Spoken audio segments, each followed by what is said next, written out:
আসসালামু আলাইকুম। আমি শিল্পী। আজকে আপনাদের সাথে মেজবানি গরুর মাংসর রেসিপিটা আপনাদের সাথে শেয়ার করছি। এটা খুবই টেস্টি একটা রেসিপি। মাংসটাকে ধুয়ে এটার মধ্যে লবণ দিয়ে 1 ঘন্টা আধা ঘন্টার মতন রেখে দিবেন। 1 ঘন্টা আধা ঘন্টা রেখে দিলে কি হবে, মাংসটাতে রক্তটা বের হয়ে চলে আসবে এবং মাংসটা সফট হবে। তাই লবণটা খুবই জরুরি। মাংসটাকে একটা পাত্রে নিয়ে, যে পাত্রে রান্না করবেন সেই পাত্রে মাংসটাকে নিয়ে আমি 1.5 কাপের মতন টক দই দিয়েছি, এলাচি, দারচিনি, লবঙ্গ, তারপরে গোলমরিচ, বড় এলাচ ওগুলি দিয়ে দিলাম।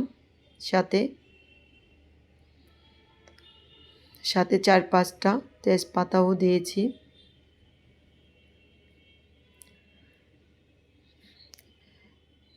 এই ডিশটা এত ভালো হয়, বাসায় একবার ট্রাই করবেন। খুবই টেস্টি একটা ডিশ। পেঁয়াজ দিয়ে দিয়েছি আমি 1.5 কাপের মতো, আপনারা আপনার প্রয়োজন মতো দিতে পারেন। আদা রসুন দিয়ে দিলাম। আদা দিয়েছি 2.5 চামচের মতন, আর রসুন দিয়েছি 2-4 চামচের মতন। তারপর ধনিয়ার গুঁড়ো দিয়ে দিলাম 1 চামচ, লবণটা দিয়ে দিলাম সাথে। লবণটা আপনি আপনার প্রয়োজন মতো দিতে পারেন, কোনো সমস্যা নেই।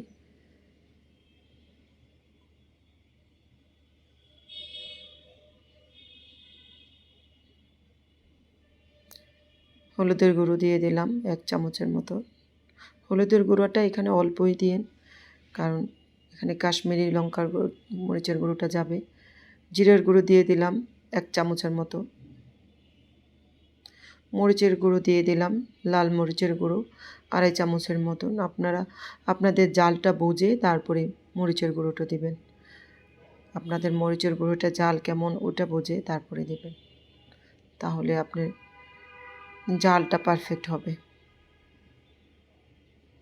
সরিষার তেলটাই ব্যবহার করার চেষ্টা করবেন। সরিষার তেলটা রান্নাটা ভালো হয়, বিশেষ করে গরুর মাংসর ক্ষেত্রে। সবগুলো উপকরণ একসাথে দিয়ে তারপরে হাত দিয়ে ভালোভাবে মেখে নেবেন। এটার ম্যারিনেশনটা ভালো হলে টেস্টটা ভালো হবে। তাই মশলাটা দিয়ে ভালোভাবে হাত দিয়ে ম্যারিনেট করে নেবেন।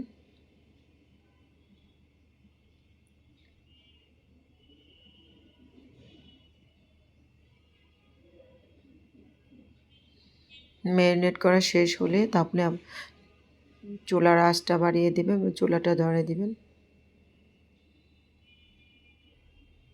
এটা যখন হালকা হয়ে আসবে তখন মাংসের মশলাটা দিয়ে দিবেন। আমি গুলশান থেকে নিয়ে আসছি। আপনারা যে কোনো কোম্পানির একটা মাংসের মশলা ব্যবহার করবেন, টেস্টটা ভালো হবে। তারপর আমি অন্য পাত্রে এটাকে রান্না করার জন্য নিয়ে নিয়েছি।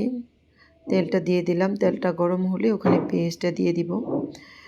আপনারা যদি পাত্রটা চেঞ্জ না করতে চান তাহলে অন্য পাত্রে একটু পেঁয়াজ বেরেস্তা করে নেবেন। বেরেস্তাটা পরে দিলে রান্নার টেস্টটা বাড়ে, ভালো হয়। আমি এই পাত্রে মাংসটাকে রান্না করব, তাই এখানেই বেছে নিয়েছি। এটা যখন ভাজা হয়ে যাবে তখন এটাতে মাংসটা দিয়ে দিবেন। মাংসটা ঢেলে এটাতে দিয়ে দিবেন। এটাতে গরম পানিটা ইউজ করার চেষ্টা করবেন। গরম পানিটা খুবই ভালো হয়, টেস্টটা বাড়ে, তাই গরম পানিটা ব্যবহার করার চেষ্টা করবেন।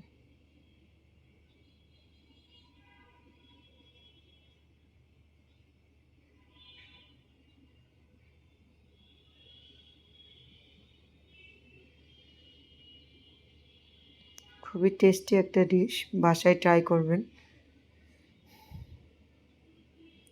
আমি যেহেতু আলু দিয়েছি তাই একটু পানি বেশি দিয়েছি, আলু না দিলে পানিটা কমিয়ে দিন। লবণ আমি লাস্টে একটু কাশ্মীরি মরিচের গুঁড়ো দিয়ে দিয়েছি কালারের জন্য, এটা কালারটা খুব সুন্দর হয়, তাই কাশ্মীরি গুঁড়োটা দিয়ে দিয়েছি।